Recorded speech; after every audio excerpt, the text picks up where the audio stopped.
Hashtag no teen preg. Hashtag no teen preg. Last year I mortified my daughter by saying pound sign. I'm sure it's not the only time you mortified her. It's the only one I choose to remember. Okay, I'm getting the countdown from. Welcome, everyone. I'm Kris Moore, and we are delighted to host this talk and discussion on the role of research in promoting social change, teen pregnancy prevention as a case study. In Washington and across the nation, there are many nonprofits, associations, and advocacy organizations, but the national campaign to prevent teen and unplanned pregnancy has always stood out for me for a number of reasons.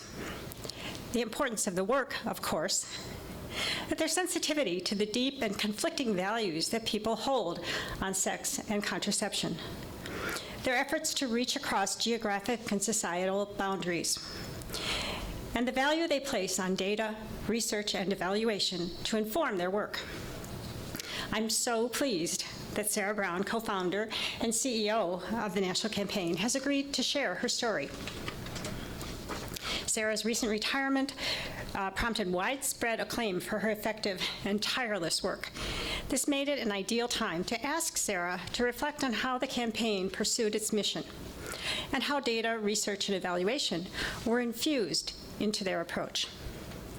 We're also joined by Evelyn Kepler, Director of the Office of Adolescent Health, Department of Health and Human Services, and Ron Haskins, Senior Fellow at the Brookings Institution. Evelyn and Ron will respond to Sara's remarks with their own remarks, building on their decades of experience in research, programs, and public policy. After their responses, we'll have time for general discussion, including questions from the audience here at Child Trends and nationwide. If you're watching online, you can submit questions for the Q&A by using the Twitter hashtag #NoTeenPreg. That's hashtag #NoTeenPreg. And now it's my great pleasure to introduce our 2015 lecturer, Sara Brown.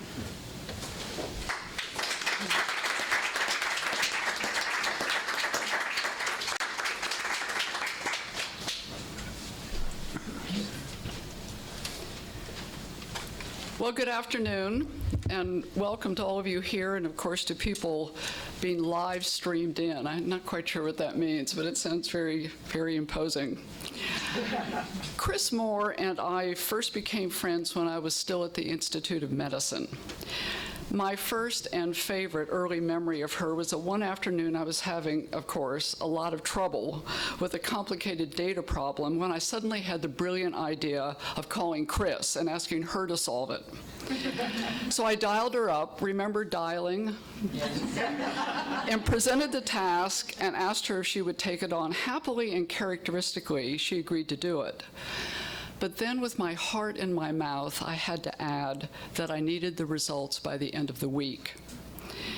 She didn't hang up, she didn't freeze me out, she actually laughed, and she said, "Of course you do. This is Washington, I'll do it."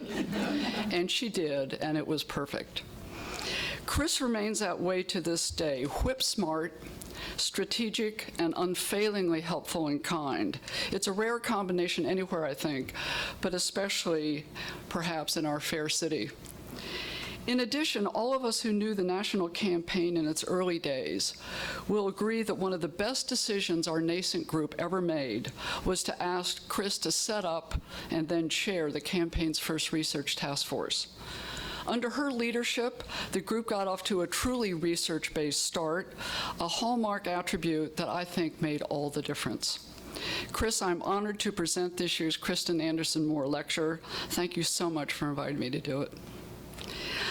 I was asked to discuss today the role of social science research in addressing the tough problem of teen pregnancy. The approach I'm going to take is to first talk about how research is central to this issue and to the national campaign in particular, and then go on to argue that science alone cannot be expected to take us over the finish line. It's necessary for sure, but it may not always be sufficient. So first, the good news.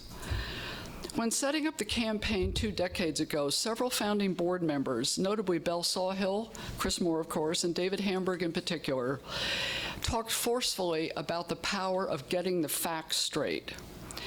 They asserted that basing an intense, focused effort as we envisioned the campaign, basing it on solid research, and doing so in a very visible and overt way, would not only signal seriousness of purpose, but would also help to distinguish this new group from others in the sector, many of whom were using research mainly to bolster and justify existing views rather than to assess the impact of current approaches or to chart new ones. As I think Bell said years ago, let's emphasize evidence over ideology. But there were and are many additional reasons to bring a strong research focus to tough social problems, and I'm going to give you about 5 examples. First, good science can help explain to policy leaders, philanthropists, journalists, elected officials, and others why they should invest in efforts to reduce, or even better, to prevent serious problems like teen pregnancy. In other words, why they should care. And as you all know, and thanks in part to Chris Moore's own work, a strong case can be made here. For example, compared to children born to older women, children born to teenage girls are more likely to drop out of high school, become teen parents themselves, rely on Medicaid and S-CHIP, experience abuse and neglect, enter the foster care system, be raised in single-parent families, and in particular grow up in poverty. Putting much of this together, many of us continue to update and cite a formulation Nick Zill first offered years ago. A child born to a teen mother who is unmarried and has not finished high school is 9 times more likely to be poor than a baby born to a woman who is not a teen, has finished high school, and is married. Now, let me acknowledge here in the presence of so many distinguished researchers that we have no random assignment studies to cite that have assessed the effects of being a teen mother rather than an older one on a range of outcomes. But we do have many other bodies of evidence on the negative impact of teen pregnancy, data that have been reviewed and summarized by many people in this room and beyond.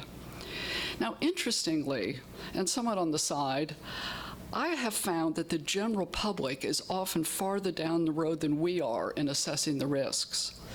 Most Americans, as you may know, think that the epidemic of teen pregnancy is still on the rise, even though, of course, it most certainly is not. But of more concern to me is that many overestimate, in my view, the risk posed to young women and their babies by teen pregnancy. I have heard people say repeatedly over the last 2 decades that teen pregnancy is probably the most serious problem affecting the nation. I go, really? The most serious? I was so struck by such hyperbole that in recent years I've often ended speeches with the admonition that we must be careful not to inflate the risk posed by teen pregnancy. Yes, it does get in the way of critically needed education and contributes to poverty, goes hand in hand with father absence and single parenthood. I understand all of that. But we also have to tell the truth, which is that especially for the most disadvantaged, simply postponing a birth for a few years may not make much of a difference if there is no simultaneous progress on other fronts: schools, employment, family structure, opportunity, and more. So bottom line, research helps to answer the threshold question of why should I care? But somewhat paradoxically, our listening public sometimes overestimates its prevalence and negative effects. Here's a second example. Research and data help us to understand where a problem is centered. That is, which groups are driving it and where remedial efforts should be concentrated. Now, this may seem quite obvious to all of us, but it's not always clear to me that the basic descriptive epidemiology of tough issues gets assessed carefully. My best example of this is a number that the campaign has long touted, which is simply that at present, at least 2/3 of pregnancies and births are to girls 18 and 19. A datum that obviously has major implications for program interventions and messaging. This number is important because many program leaders who work in this area address only middle and high school youth. Now, that's valuable, of course, but given that some amount of post-secondary education is now required beyond high school to secure a good job in our knowledge-based economy, focusing on those 18 and 19 is increasingly important. This simple two-thirds factoid is one main reason that the campaign, and in particular wonderful Andrea Kane, have long advocated for including pregnancy planning and prevention in community colleges and other settings where older adolescents can be found. And it's a concept, I'm happy to report, that's really gaining traction. Now, I do understand, of course, that even if we only wanted to reduce pregnancy amongst 18 and 19-year-olds, we would undoubtedly begin by intervening at younger ages. And moreover, some assert that the consequences of childbearing may be far worse for younger teens.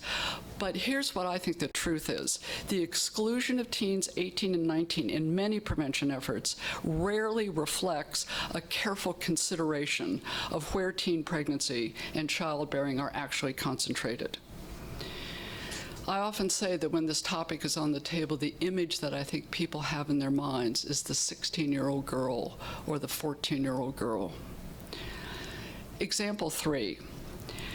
Research can also help to track progress and in particular to set performance goals.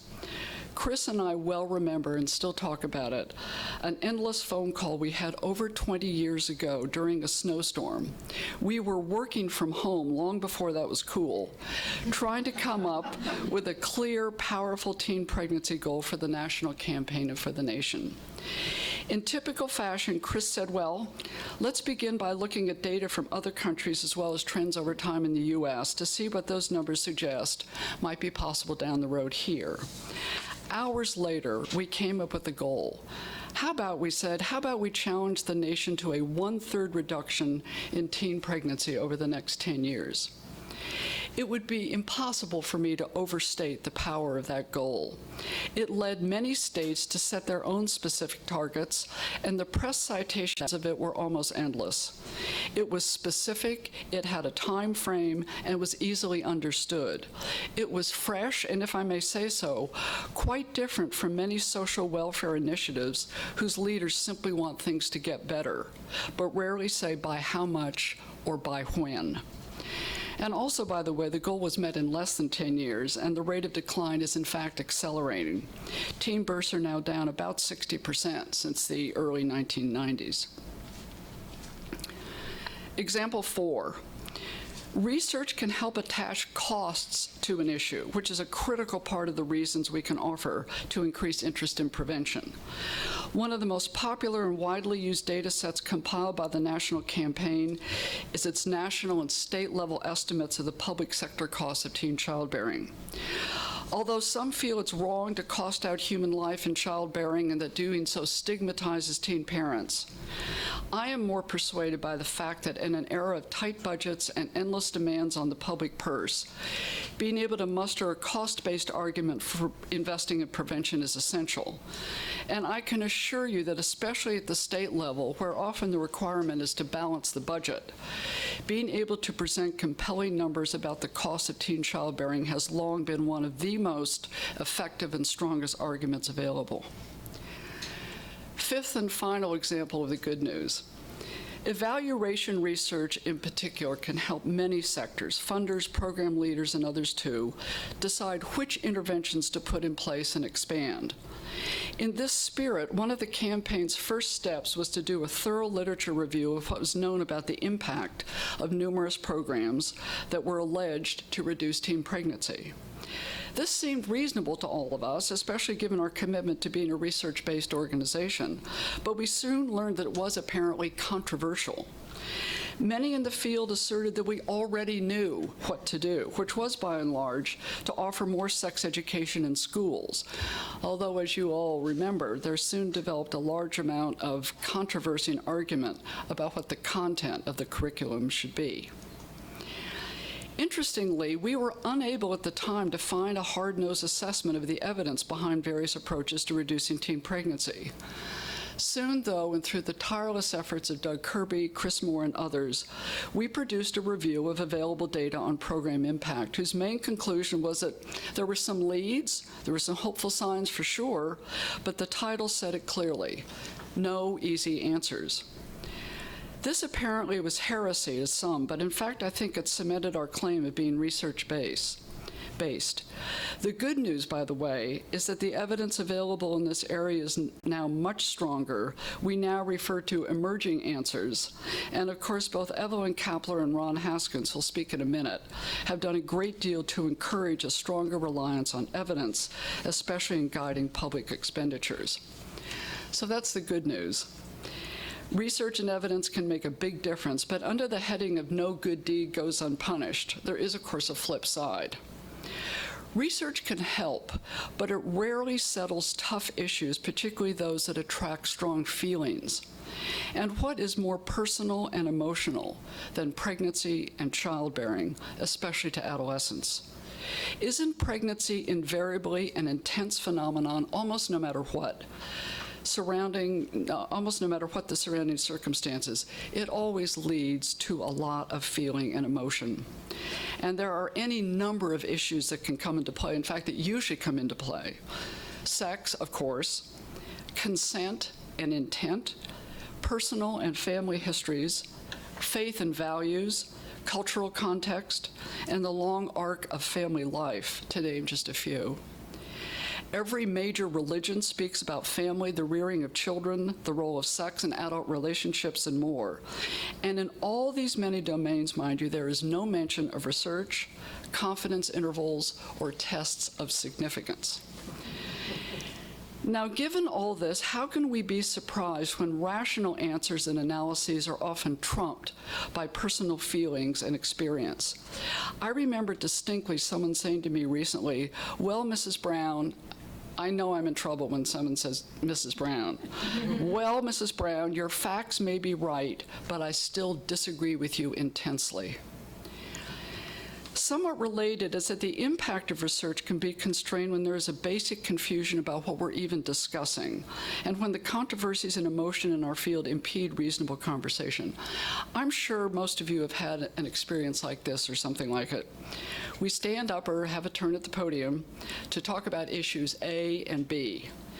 We're well prepared, we're well dressed, we're reasonably clear, we have a PowerPoint, and we cite a bit of research along the way.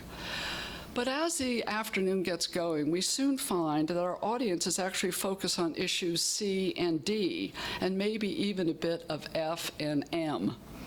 For example, we may want to talk about unplanned, unintended pregnancy among young adults in their 20s, but our audience cannot see beyond teenagers. We may be eager to describe media-based ways to help reduce teen pregnancy, but the audience is fixated on how media is the cause of the problem in the first place. We may want to talk about contraception for teens, especially long-acting reversible methods, and yet in no time, the conversation has moved to abortion and to all the controversy that continues to attach to it, along with some other hot-button issue thrown in, like fear that condoms are going to be distributed in 5th grade in the local school. This experience has been so common for me over the years that I developed the mental image of a vortex. I would call it the vortex of ick. And it's sometimes seen that no matter where the conversation started out, no matter how carefully I chose my words, the risk was always present that it would veer off into some other area that was controversial, deeply felt, and hard to control or corral.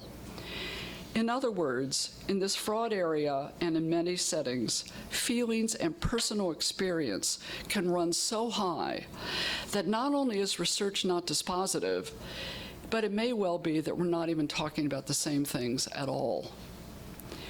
Finally, that blessed word, data and research don't always and necessarily help a great deal when one is trying to sell a new way of thinking or seeing the world, what I believe is called a paradigm shift. Case in point, I'm continually struck by the total absence of pregnancy planning, spacing, and prevention in virtually all discussions of how to improve overall child and family well-being, as well as in the current discussions about how to increase opportunity in America. Countless good suggestions are made about what should be done, but virtually no mention is ever made of the contribution that voluntary pregnancy planning and contraception can make to strengthening child and family welfare. Wise souls say we must start early or start at the beginning, but if you listen very carefully, you will notice that the beginning is the prenatal period at best, not the choice or event of becoming pregnant or causing a pregnancy. The programs and education and supports all spring into action once there's a positive pregnancy test in hand. But the silence surrounds what has led to that moment. Those of you in the audience may be shown now one single PowerPoint screen, and I think all of you were sitting on or have one slide. This is a chart that I developed several years ago to help make the simple point that our efforts to improve overall child and family well-being are incomplete. The star is the moment of conception. If you think about it, an immense number of child and family-centered groups focus on services and policies that should come into play after pregnancy is in place, to the right of the vertical dotted line. But rarely is there even a brief mention by these same groups of the time just before the star, when decisions about when, with whom, and under what circumstances to become pregnant or cause a pregnancy, when those issues are in play.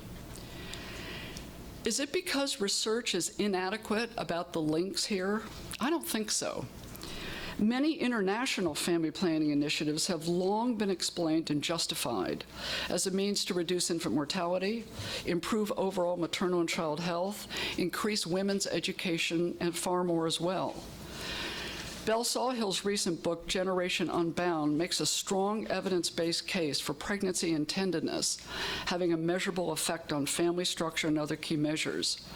Scholars at Brookings, with the active help of Child Trends, I might add, have released a number of analyses in recent years that also make these connections, and the national campaign has done so as well. In fact, I would argue that the evidence linking pregnancy planning and intendedness to positive outcomes over time is about as strong as the data on the negative impact of teen pregnancy and childbearing on many of these same outcomes.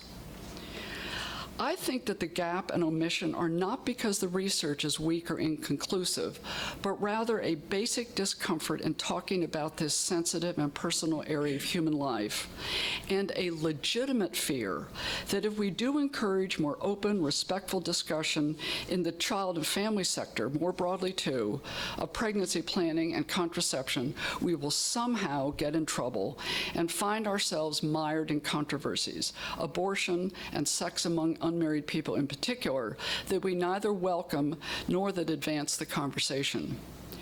In other words, we fear the vortex of ick. We avoid the topic, or we raise it in a soft voice, maybe in a private discussion, not in the plenary session.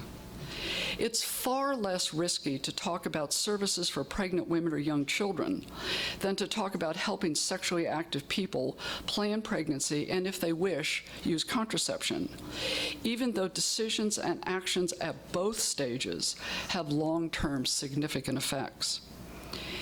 In addition, I have sometimes heard leaders say that they simply had not really even thought about this missing piece.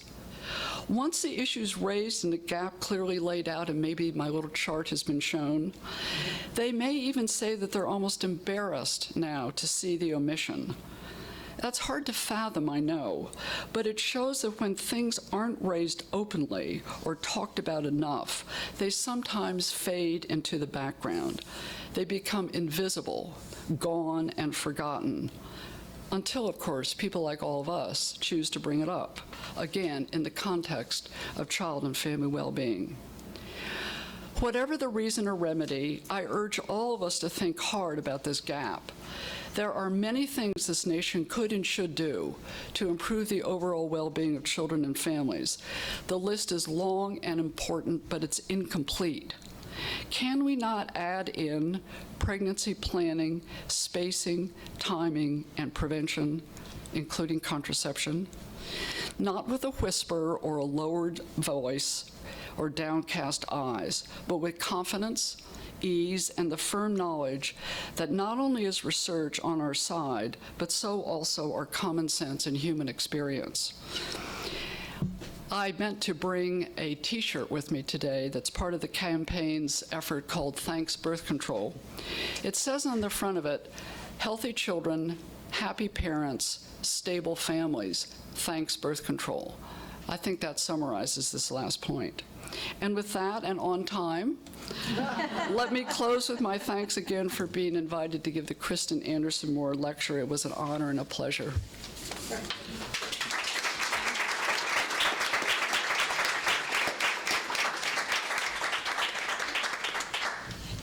Thank you, Sara. Now we'll turn to Evelyn Kepler, Director of the Office of Adolescent Health.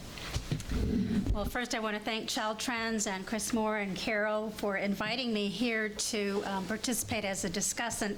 It's truly a privilege. I'm also honored to be here with Sara, who's been such an awesome leader in the field of teen pregnancy prevention, and with Ron, who's been such an advocate for the use of evidence-based work in social change.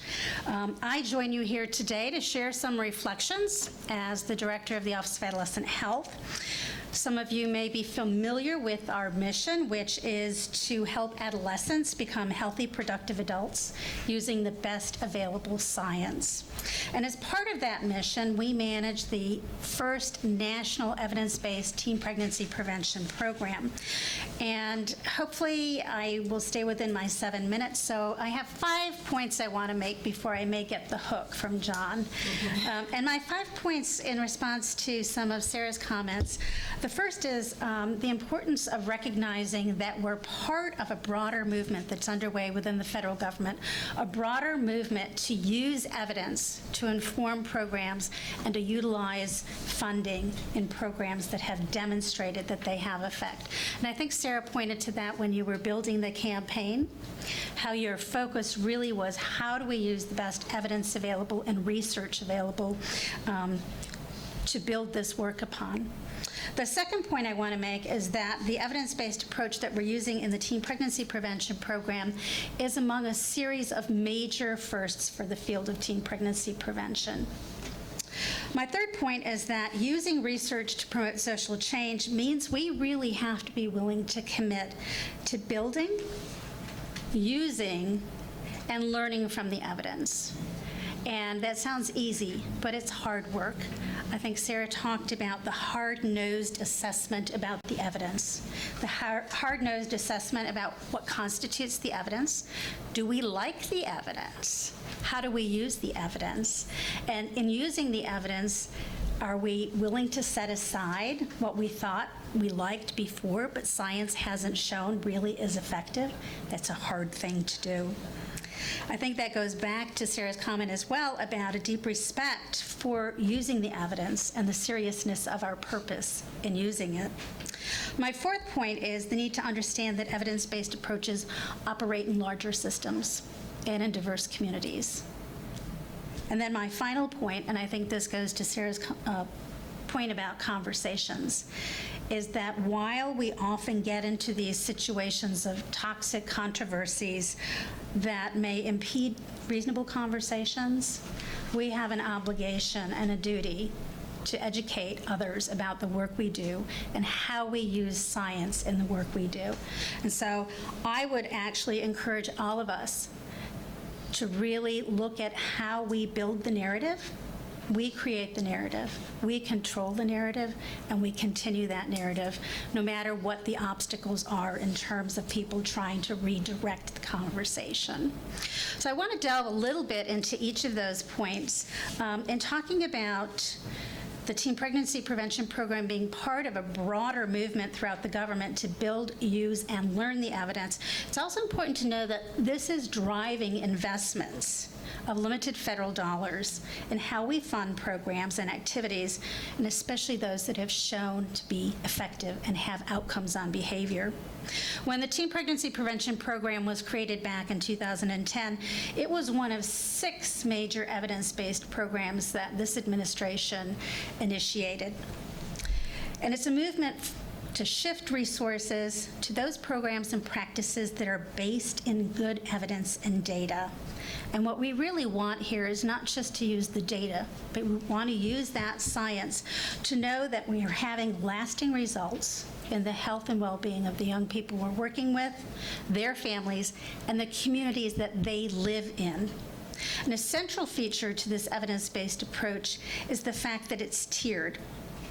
The bulk of resources is dedicated to replicating what science says so far works, and then a smaller portion of funds is available for building that evidence out further and relying on rigorous evaluation to do that. My second point was that it's really a time of a series of major firsts for the Teen Pregnancy Prevention Program. And some of these firsts include, it's the first time we've engaged in an evidence-based approach to teen pregnancy prevention at a national level. It's the first time the government has systematically used rigorous evaluation in the programs that we're implementing in communities, and it's the first time we've defined what constitutes that evidence. This is a major movement forward that ought to be celebrated. Sara talked about Doug Kirby's work. This is a true legacy to the work that he began and is now across the nation.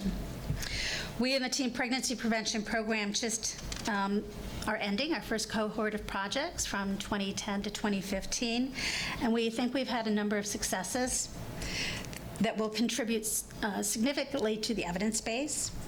We've learned a tremendous amount this last 5 years about fidelity, adaptations, implementation science, and how you use rigorous evaluation in community-based programs. We've also learned about the gaps, and Sara talked about one of those gaps. How do we work with older teens, those who are 18 and 19?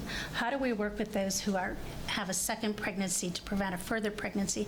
How do we work with some of the most vulnerable populations, including those in foster care and juvenile justice? My third point was about building, using, and learning from the evidence. We in the Teen Pregnancy Prevention Program really consider the work we do to be building a culture of learning. It's important to know that this year there will be over 40 evaluations rolling out from the Teen Pregnancy Prevention Program. And those will help inform the evidence base, and they will also help inform communities in implementing the work that they're doing in teen pregnancy prevention. My fourth point was that evidence-based approaches operate in a larger context and in larger systems.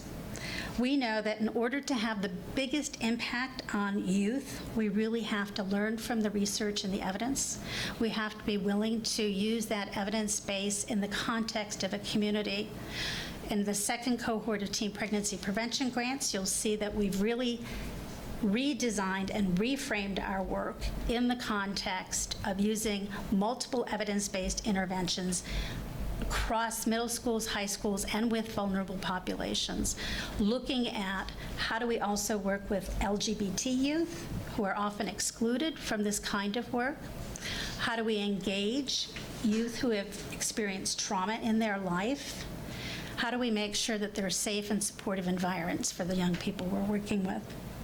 And in closing, my final comment goes back to telling our story. As contentious as the conversations can be around sexual health and teen pregnancy prevention, I think it's key to keep all of us grounded in the science, and most importantly, what the science can do in terms of successful and positive outcomes, because the ultimate goal here is helping young people plan their futures by providing them the skills and the holistic approaches that they need in order to transition into a healthy adulthood. So I think I stayed within my time. Thank you very much, Evelyn.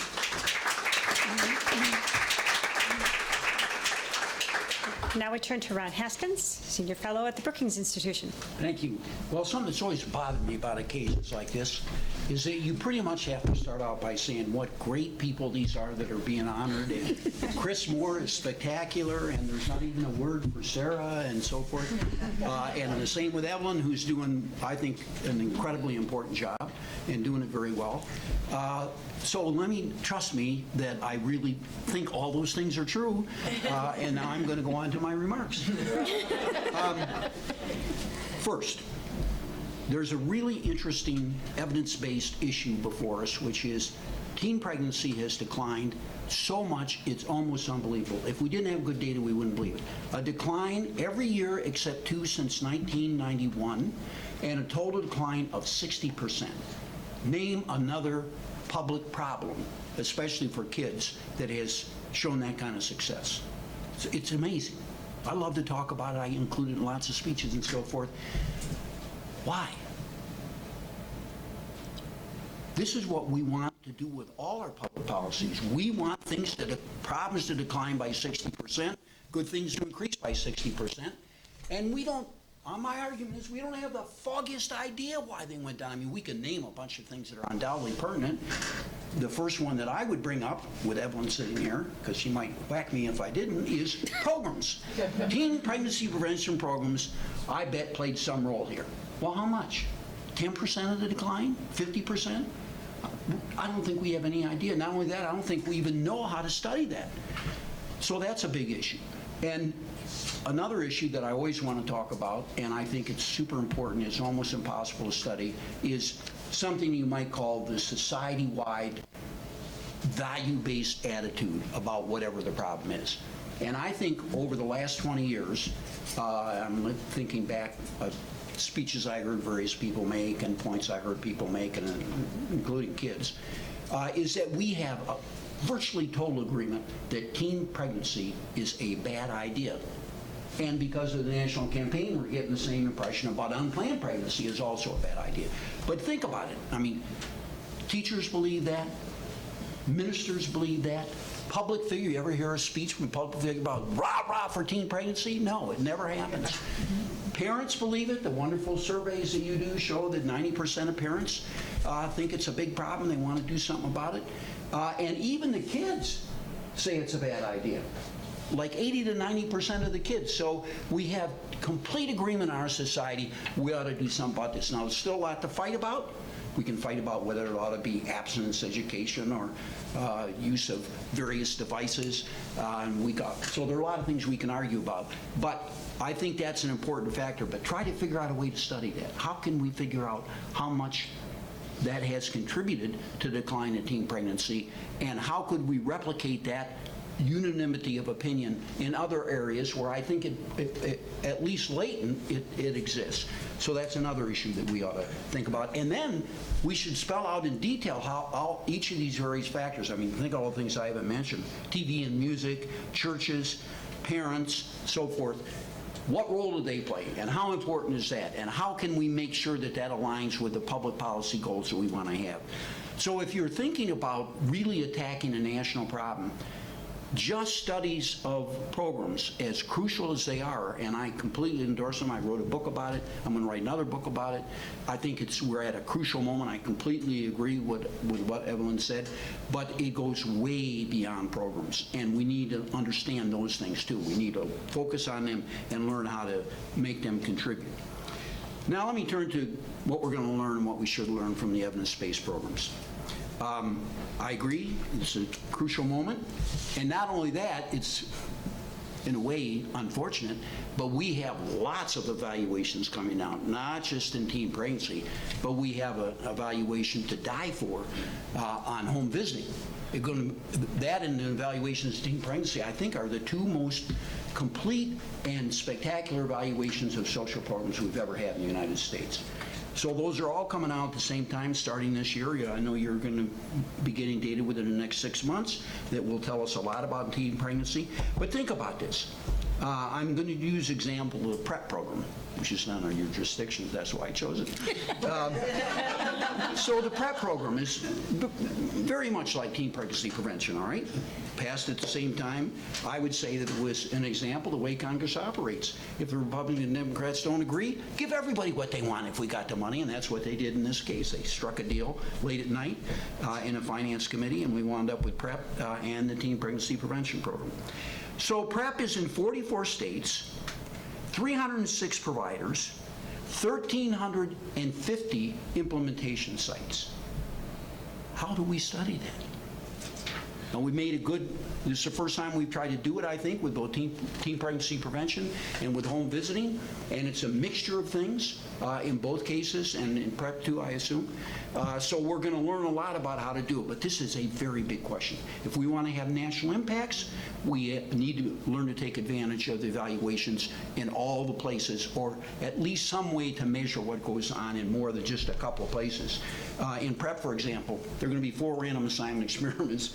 There are 1,350 implementation sites. We're going to have 4 random assignment experiments. Can we generalize from those 4 sites at 1,350? Everybody knows the answer is no, but I want to solve it. I want to figure out how we can really use information from more sites than that, and how we can collect that information. In addition to home visiting, which has at least 700 sites, I know for sure, and the various teen pregnancy prevention programs, we also have I3, which has hundreds of sites, investing in innovation, which is roughly speaking an education intervention. And we also have SIF, the Social Innovation Fund, which was enacted almost at the same time and now has lots of evaluations coming in. And all this is happening at the same time. 1 minute, wow. I'm going to talk at the speed of light. The first problem with this is Congress can't handle it. This is a problem we got to do something about. We've got to figure out ways to get to Congress so they know how to take into account evaluation results in funding programs. And even if you have 1 or 2 evaluations, it's hard to get Congress to pay attention. What if you have 30 or 40 and all this sophisticated stuff? Congress may have a hearing, but I wonder how many members are really going to be able to profit from it. And then the last thing I want to say, this is extremely important. Experience shows us that 80 to 90% of these programs are going to fail. So what do we do? Say, that's it, you're closed down. No, we cannot do that. We have to have administrators with the attitude that you have to fail to succeed. As long as you use your evaluation results and try new things and continue evaluating those, that's half of the Obama approach, continuous evaluation. That has to be an essential message that we give to these programs when they fail, as they inevitably will. Great. I was stopped by the clock. Okay. Thank you, Ron. And boy, are you lucky. We'll have questions. We have time for Q&A. And I want to remind the national audience that the hashtag #NoTeenPreg is the Twitter account to send questions to. So, but to start the discussion, do you think that this evidence-based movement is likely to last? You've all referred to an increase in it. Do you think it's likely to hold water for years? You were directing that at these two. Well, all of you. Go ahead. Well, I will take the optimist's viewpoint. I think that there's a movement underway, and like most movements, it's going to take time and commitment. I talked about the teen pregnancy prevention program and the use of evidence being a series of major firsts. And we have built this body of evidence. It was built initially by the work of the national campaign and others. And now we have a bolus of programs, 38 evidence-based programs that have been identified as having positive effects on outcomes for young people. We expect through the work that we're doing in our evaluations that we'll see potentially between 8 and 9 new evidence-based programs.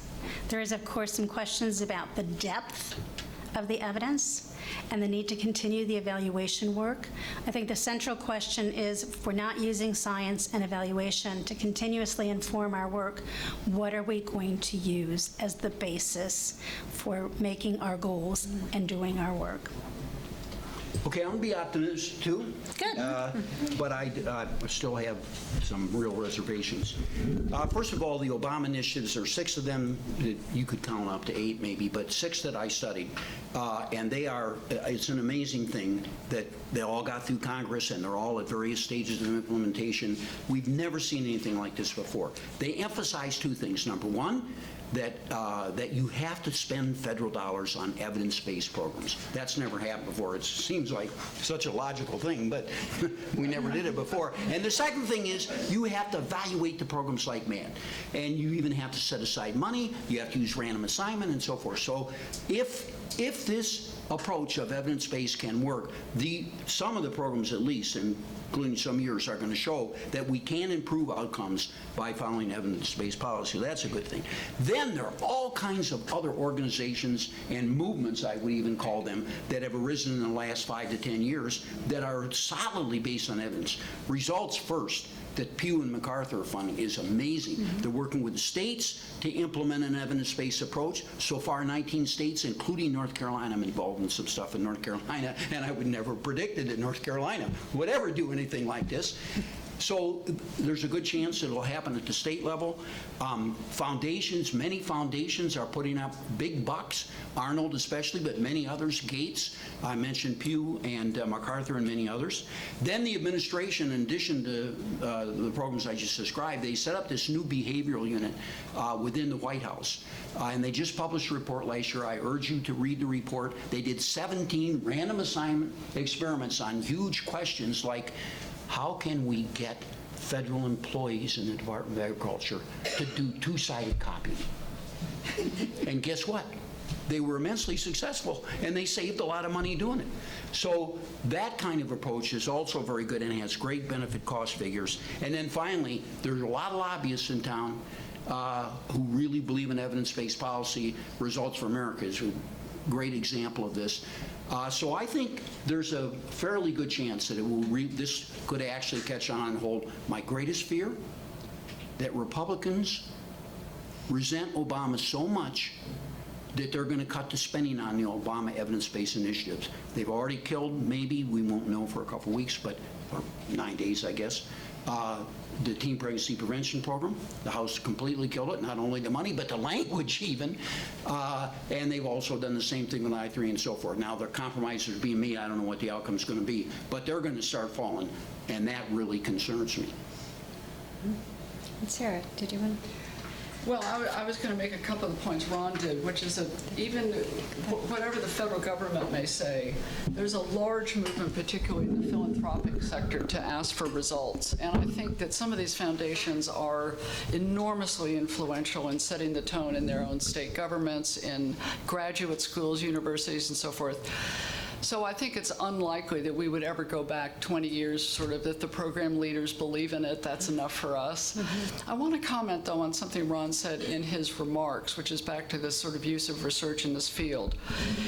You raised a really important question, which is why did the rates go down? And I do think we still need a lot more scholarship in that area. Not only do we need to know things about social norms and values, which you talked about, the national agreement and so forth, but we are lacking information on the most fundamental issue, which is what proportion of the decline is due to fewer teens having sex, and what proportion of the decline is due to those children who are having sex using contraception better. And it's very important to understand what has gone on. And because of the various data sets, and you all know this better than I do, we really don't have good information on that. And absent that information, forget about why they might have done those two things, the parents and the schools and the programs and the media and so forth. If we don't know what proportion is due to explanation A or B, our ability to project forward and program for it and work in this area is severely hampered. So all of you who are in control of federal data sets and questions and so forth, I really urge you to sharpen and expand the questions we now ask that would get us to that simple question: what proportion is less sex and what proportion is more contraception? Okay. I have a question for Sarah. In your opinion, why is the public misinformed, and who is responsible for setting the record straight? For setting the record straight. Well, I'm sorry Bill Albert isn't here, the communications wizard at the national campaign, because I always would tell him he was doing a really bad job because people overestimated the impact of teen pregnancy. He said, no, I'm doing a really good job. They now sort of get it. I don't know. I think that it feeds into a kind of common view that teenagers are sort of on the lam, out of control, and so forth. So obviously it must be getting worse. That's the only explanation I've ever heard. Some people can even defend it. But it's very clear that the average American, if we grab someone off the street here, they would say teen pregnancy is continuing to go up. It just is feeling teens are out of control. You know, there's drugs, high school, something. It's just a very foggy but deeply felt view that teenagers are up to no good, something like that, and therefore the pregnancy rate, which has been talked about a lot, must be going up. I think it's incumbent upon all of us to share the good news. I mean, for example, one of the biggest pieces of good news, it's the best story never told, is that African American teenagers have had the steepest decline in teen pregnancy and childbearing. I've often pitched reporters that idea that they should write about this. This is a community that has done extraordinary work, and the rates have gone down far more than the national averages. But it's, again, we don't seem to be able to get traction. I think even the reporters sort of feel that, I don't know, maybe it's not as good. Things probably aren't going very well. So when we say, no, there's good news here, it takes a very interested, analytic, research-oriented one to say, yes, let's talk about the good news. So I think it's a combination of the press, media outlets, and all the various advocacy groups and research groups like Child Trends and the campaign and many others to keep saying that there is good news, we are doing better, and there have been some pockets of particular progress. Okay, thank you. Here's a question from Twitter. How can we reach older teens who are not in higher education? Most interventions are geared toward younger teens. Well, I'll give it to Evelyn in 2 seconds. I mean, that's why we started in on community colleges. I mean, there are over 11 million students in the U.S. who are in community colleges. Some of them are, of course, in their 20s, if not their 30s, but many of them are young adults. And a lot of community colleges are very receptive to this work because they see that if a young woman becomes pregnant unintentionally while she's in college, her chances of not completing it are very high. And it's especially true for the young men because they are old enough to be held responsible for child support payments, and therefore any few hours that they have will now have to go to paid employment. But the other place to reach, of course, everybody is online. And so I think one of the reasons that efforts like the National Campaign's Bedsider program and others are very, very powerful. That is where young adults are, teenagers as well. So I think it's online and in community colleges at a minimum. Let me add something very quickly. We actually have pretty good evidence on this from the programs in Iowa, Colorado, St. Louis, and the San Francisco Random Assignment Program, and all of them show that they attracted thousands of women to come to clinics. Now, some of them were already coming, but these are Title X clinics, other health clinics. So the providers are an important part of this, to get them the message, and not only that, but when they gave good information, counseling, almost everybody who does pregnancy prevention thinks counseling is a crucial part of it. And both the Colorado and St. Louis studies showed that when you counsel and tell women all the things that are available, about 70% of them choose the most effective methods. You know, now we don't know exactly if it was a little biased and they pressed the women, we don't know, but 70%. So I agree, PR is an important thing, but the clinics, I think, are really the key here, and public advertisements. Those are the ways that we can get women to come to clinics, and then if what happens in the clinic is effective, that's when we're really going to have an impact.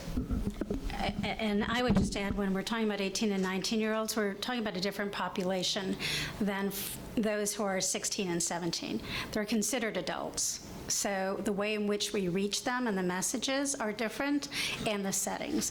The fact that clinic-based settings are a great place for 18 and 19-year-olds has a lot to do at where they are developmentally and legally within, you know, their states and their access to services. So I think it's a whole different message. It's a whole different set of services, and it is a bit difficult because they're no longer a captive audience necessarily in schools.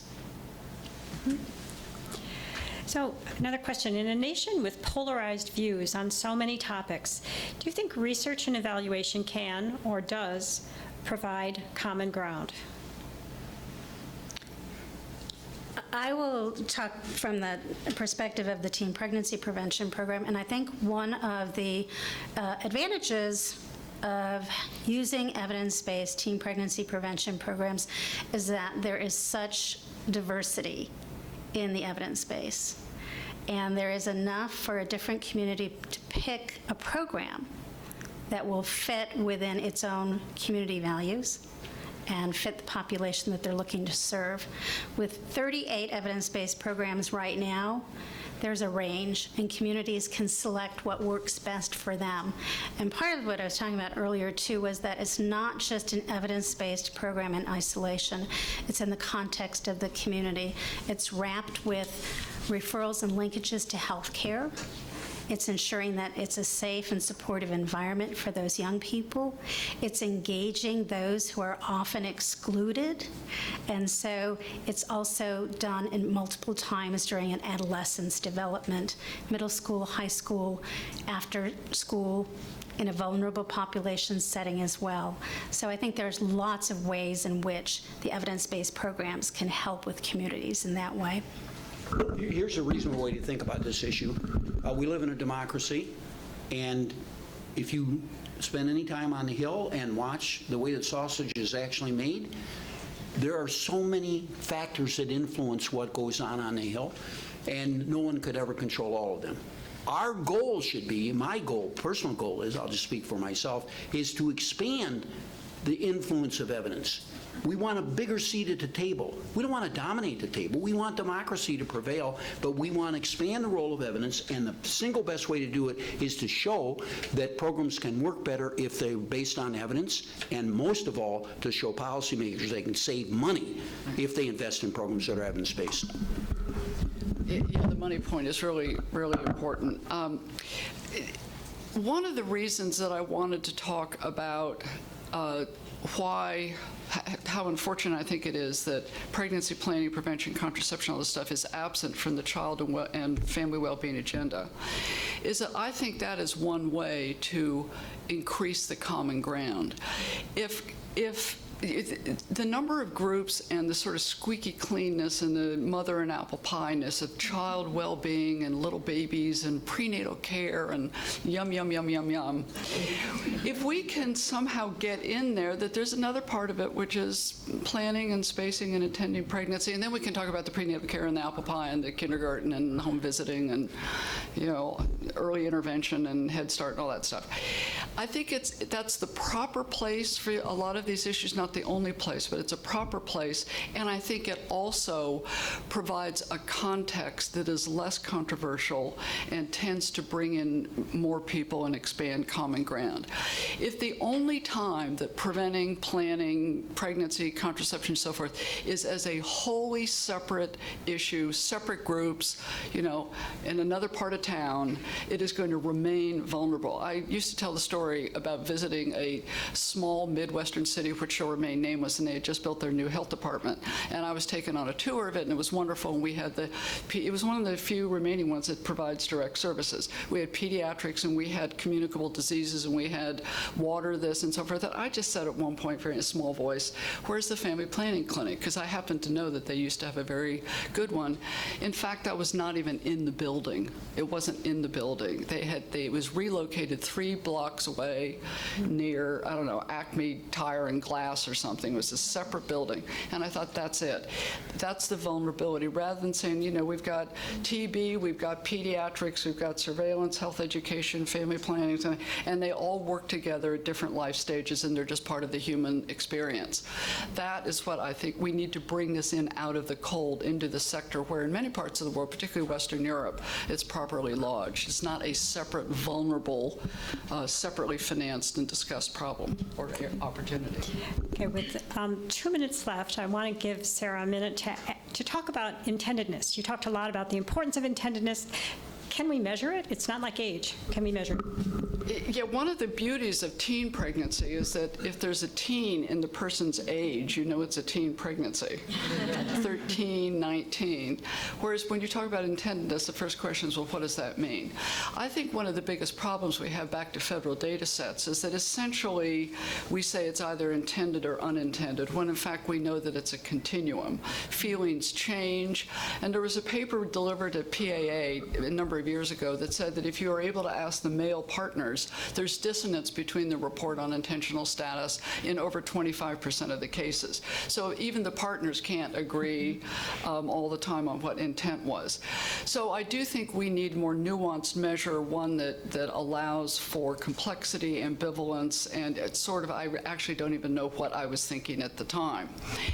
Having said that, though, common sense and I think our experience does show that there is a way to approach this with some intentionality, some advanced thought that can distinguish it from just, I had no idea. And I commend to you the one key question effort centered in Oregon. The idea is that all providers, and your point about health services is very, very important. Whenever a woman, teenage, adolescent, whatever, young woman comes in for whatever, primary care, immunizations, that one of the questions that's asked, and of young men as well, is, are you planning to become pregnant in the next year? Or are you planning to cause a pregnancy in the next year? If the answer is yes, particularly for the woman, there's a lot of preconception care, good primary care, get risk factors under control, so on and so forth. If the answer is no, then we want to get her very quickly attached to the best family planning clinic we can to get the very best methods. Very gentle question that doesn't ask sort of long-term intent, and it doesn't ask it retrospectively, which is what the NSFG does. It says prospectively, are you planning to do this in the next year? And I think that is the way to approach the intentionality issue, rather than this endless problem of trying to reconstruct what happened several years ago. Remember, the NSFG is a 5-year retrospective sample. Thank you. Thank you very much. And I'd like to thank everyone in our audience here and online for being with us, and especially Sara, Ron, and Evelyn for sharing their wisdom about how to use evidence and data for addressing social issues. Thank you.